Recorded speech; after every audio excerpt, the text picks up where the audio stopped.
Welcome back, everyone, to another episode. I'm Steve Shull, and this is my co-host, Jeffrey Saad. Good morning, Jeffrey. Good morning. Good to be here. And everyone does need a coach. It's so true. Well, that's what I wanted to start off. One of the things that I think we share in common is this obsession about learning, growing, and getting better. And that's what, coaching is all about.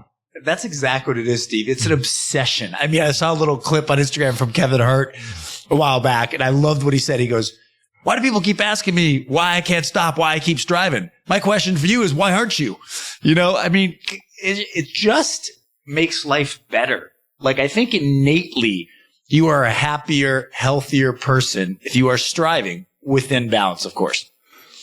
And that's why I wanted to do this with you, because you just embody in everything that you do, being healthier, being happier, being more joyful. And if the listeners can get one thing out of this, is learning how to do that, because it doesn't happen by accident. And the beauty of it is, as well, Steve, is that it makes everything else in your life better.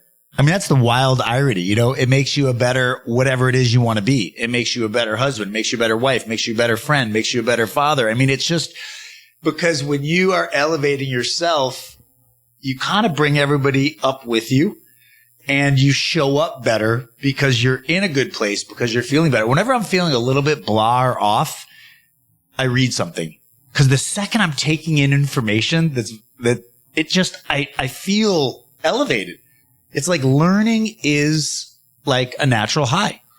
And it doesn't take much. You can read one page. You can listen to 5 minutes, and boom. Once you lay down the foundation, we're all going to get off track. That guaranteed. That's life.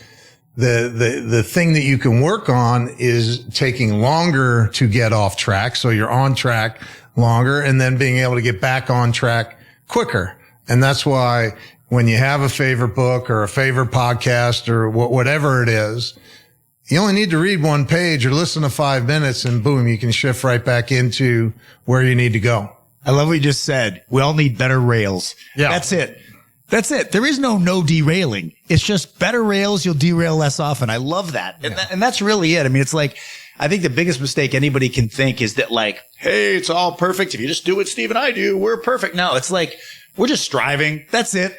The human condition is everyone's got their baggage. Everyone's got their stuff. Nobody's got it perfect. And if you got it perfect, that's a disaster by itself, because then you really are out of touch.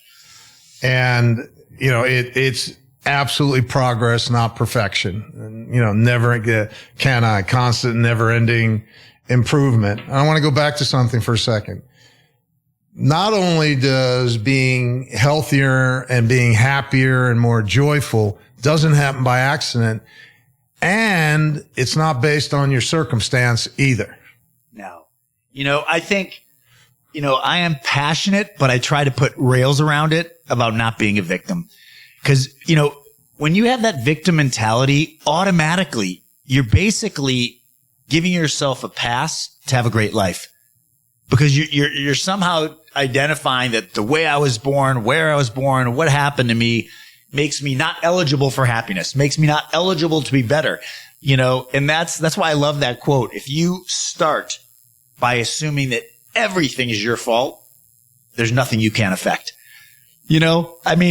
It's really a powerful thing, right? If your first reaction is, how can I do better, versus why did this happen to me? Or I can't believe he or she did that. Already you're in a better place.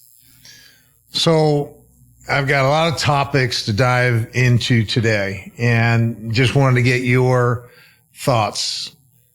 You're obviously a very passionate person. However, there's always this, in reading, is it purpose or passion? Which is more important, or are they both great and none of it? It really doesn't make a difference. Yeah, that's the ultimate question, right? And I think Ryan Holiday said it, or whatever, is that passion is like purpose with boundaries, right? Or something along those lines. And yeah, I think that, and that's the thing too. My wife, Nadia, if she was sitting here right now, she'd be like, forget this passion stuff. It's nonsense, because like, And she says that because she doesn't have an innate passion for anything except me, I hope. But, it's like, because it isn't, you don't have to have this like pretend spark. It's like, it's okay. If you get up and you don't just like have this passion for something, that's fine too. But like you said, purpose is identifying what matters to you in life. And if you can't identify a purpose, that's another podcast. You're in trouble. I mean, we all need a purpose, and I think when you have purpose, you automatically end up passionate. Like one of the best things I ever read, it said, don't try to find a passion. Just focus on what you're good at. If you're an amazing mathematician, you will become the best in the category, and all of a sudden it will be your passion and you will be fulfilled. So it's funny. I think some people fight what they're naturally good at because they want to do what they think they're supposed to do. One of my favorite quotes is, who could you be if you weren't who you thought you were? Going back to purpose again, Michael Singer will tell you your purpose in life is to let go of everything, which again is another form of reduction. Right. Just letting go. Basically what you're letting go of is the past and letting go of any thoughts about the future so you can reduce your life to the moment in front of you and give everything you have to that moment. And that's the ultimate, recipe for reduction. Steve, you're amazing. You're like the fisherman. You're like, you take this net with any concept and you just run it through the ocean and apply it to every single fish. And it's beautiful. I love what you just said. I can't believe Eckhart Tolle didn't say it. Like, that's what presence is. Right. You just nailed it. Presence, that's the perfect reduction. Right. Everyone's weighted down, straining their neck, looking backwards, trying to figure out what's going to happen next. I mean, that's the thing too. Storytelling is adding water. People love to tell story. It is mind blowing to me. It's like, it doesn't exist. Why do that? Like, you can start your day reduced if you just don't start telling stories. The second you start telling stories, the water's pouring in. The flavor's getting lost. The effectiveness is getting diluted because you're on the story instead of the reality. All right. So tying this together, the difference between survival and living. Survival is all about watering everything down and being busy and being all over the place and telling yourself an awful story. Yeah. And living is something completely different. And, like the thing I like to say, going back to this whole idea of purpose, everyone needs to sit down and really think, why am I here? What am I doing here? We are not here for a long period of time, and it is short. And, as cliche as it is, death is random, unpredictable, and inevitable. Yeah. Nobody escapes that one. And I find death so joyful that way. Right. Because if you embrace what you just said, like, it just takes away a lot of the water. Because you just can't affect it anyway. So just do what you're going to do. In 100 years, everyone who ever loved you and knew, you're gone. You're forgotten. It's all gone. The house, the thing. It's just, that's it. So, like, make this delicious. I was just at a memorial service and the pastor said something that caught my attention. He said, we die 3 times. When we take our last breath, that's death 1. Death 2, when they stick you in the ground. And death 3 is the last time anyone ever says your name. Wow. And it just got me to thinking. Yeah. Are you going to do anything here that people remember? Yeah. Because most people, within 2 or 3 generations, that's it. It's gone. Always the saddest thing to me. It's funny enough, you remember David Yoon, same thing, went to they said something similar to that.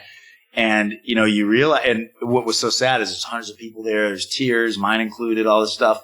But man, you almost feel guilty because it just fades so fast. And of course, when you think about him or anybody you love that's gone, you're like, oh, there's a moment. But the reality is, life goes on, and it's why. And it does. I mean, for anyone, if we disappear today, what changes? Yeah. Nothing. Yeah. And you see that with realtors, right? Like I look back and I think about the couple that owned Upper Bel Air before we did. They're just like history now. Right. We're going to be history next. And it just goes. All these legends they go. And, we're all going to be history. Yeah. We're all going to be history. That's why I always say, like, don't be afraid of dying. Be afraid of not living. Right. That is it. I thought you were going to say the first death is not living your fullest life, which is the most tragic death of all. Yeah. So I want to talk about the fact, and, let me hear your thoughts, agree, disagree. On the one hand, everything does matter. On the other hand, nothing matters. Leave it.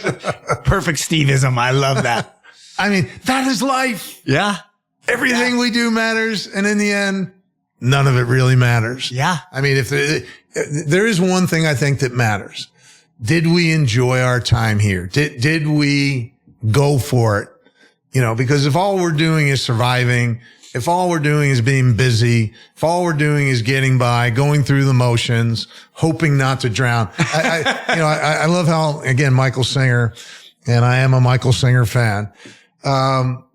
He talks about, most people are drowning in a 6-inch puddle of water. Face down instead of just rolling over. And all they need to do is roll over. Yeah, just pick your head up and you'll be fine. But no, blah, blah, blah, blah, blah. Yeah. So let's talk about everything matters, nothing matters. Yay, nay. Where do you come out on that? I love that, Steve. That's so powerful. I think you have to, when it comes to the result, you have to think nothing matters. Like, when in a real estate deal, like the most success I have is when I think I'm a billionaire, even though I'm not, and I don't need the deal. It doesn't matter. It's okay. If they don't buy it, it's okay. If it falls out of escrow, it's okay. If you have that nothing matters attitude, the irony is it puts you in a mental place to actually do what matters. Exactly. You've got to start with nothing matters to be able to make everything matter. Yeah.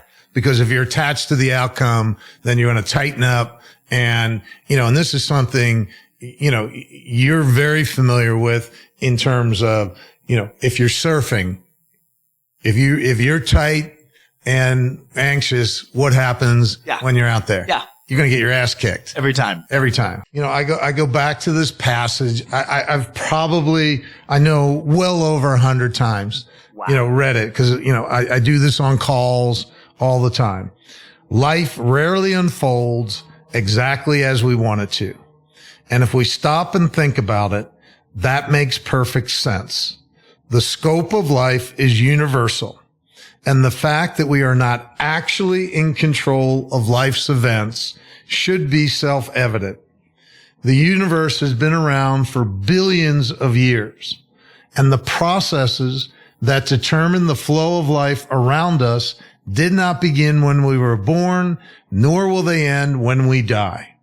What manifests in front of us at any given moment is actually something truly extraordinary. It is the end result of all the forces that have been interacting together for billions of years. We are not responsible for even the tiniest fraction of what is manifesting around us. Nonetheless, we walk around constantly trying to control and determine what will happen in our lives. No wonder there's so much tension, anxiety, and fear. Each of us actually believes that things should be the way we want them instead of being the natural result of all the forces of creation. Love it. Like, that's the only paragraph I need in my life. I don't really need anything else. If you did nothing, what you've been doing, focus on this book, your life will be amazing. Like, and, I used to say this with my restaurant managers. We used to have dozens of restaurants and I'd have all these managers and I'd, work with them on business plans. And this is what I finally learned. What they do is, here's the goals, the business plan. It starts here, it ends here. Without exception, when they get about here, they do a new plan. So they never get to the end. They never fully, not all of them, of course, but it is a challenge. I think this is what people do in life. Like, all right, I read Power Now. It's going to be my thing until the next book comes. And I drop that and I start with this one. So I'm the master of nothing, but I've been exposed to everything and I feel lost. And that's what happens. It's like, you've got to decide. I'd rather be the master of 3 books than a jack of all trades with 20, 50 books that That's why, I've done this and it makes people uncomfortable. When anyone tells me they've read a book, first thing I say is, what are you doing differently? How's it affected your life? I do a similar. What did you learn? Yeah. Well, what was the point? Because nobody gives a shit that you read the book. Who cares?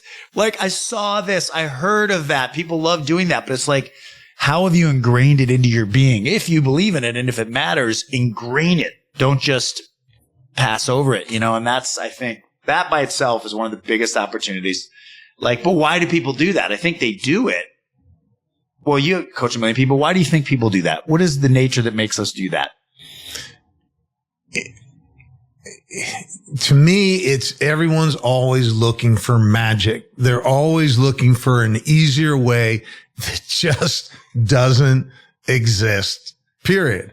I mean, we're sold a bill of goods in our life, going back to, this whole idea of more and more and more. Somehow more is the answer to everything. More is not the answer. Never. More is more. How you get to more, now that's really, again, getting back down to reduction, that's important.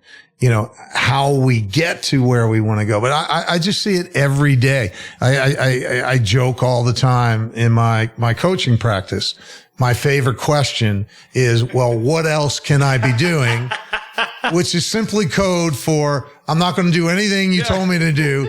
Give me another option. Thanks so much for these 6 foundations of real estate that you've proven over 30 years that absolutely work and they know they work. What else? What else? That is awesome. And I just had this last night.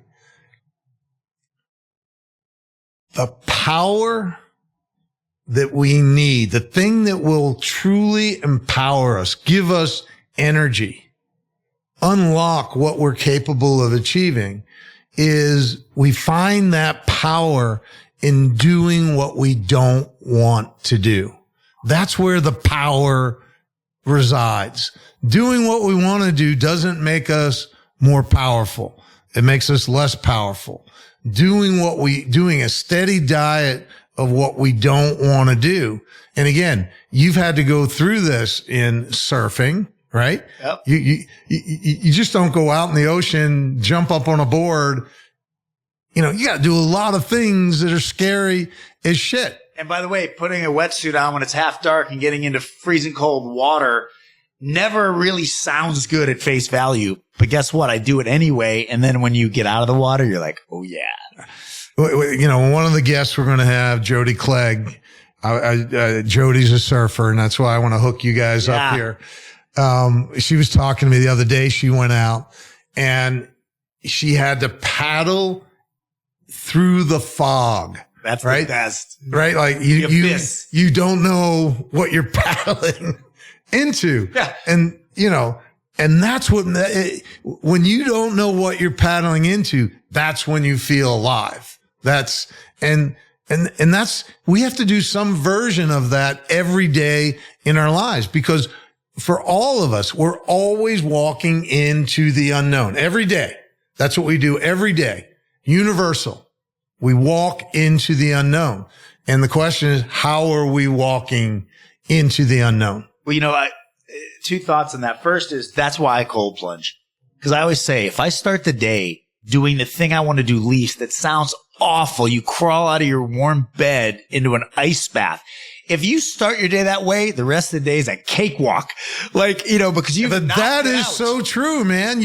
Because that's the muscle. Yeah. One of the favorite things I read was this article by Albert Gray. I think it was written in 1958 or something like that, called The Common Denominator of Success. And he had an insurance company and he studied, success for years and years. And the conclusion that he arrived at, the common denominator of success, successful people do the things that failures aren't willing to do. And it's not because they want to do them either. Yeah. Well said. Well said. Yeah. It's like, I don't pretend that. Yeah, exactly. There's the most valuable things in my life I'm forcing myself to do. I don't naturally want to do them. The other side of that is what I find fascinating is we all live in the same city, yet and in the same world, essentially. And yet, depending who you talk to, you think, wait, we must not be in the same place, because like for you, it's the end of the world. And for me, it's rainbows. So I think one of the biggest things is really training yourself to look through a different set of lenses. That's it. Because I really do believe that's the absolute difference between being happy and being very anxious, is how you choose to look at things.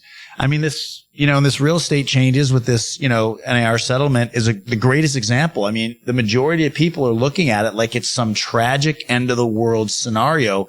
The second I heard it, I was like, bring it on, baby. Here we go. Like, I just looked at it that way because I thought when there's a shift, there's an opportunity. When there's a shift, I get to adapt and be better. It's like, who wants the same thing every day, right? If I was sparring somebody and every day they just threw 10 jabs, it'd be like, I want the hook kick. Well, Make me duck. If we're being brutally honest here, Jeffrey and I are in the world of real estate. Every agent is freaking out right now because what this whole NAR settlement is about is everyone's now looking at you as a realtor and what's your value.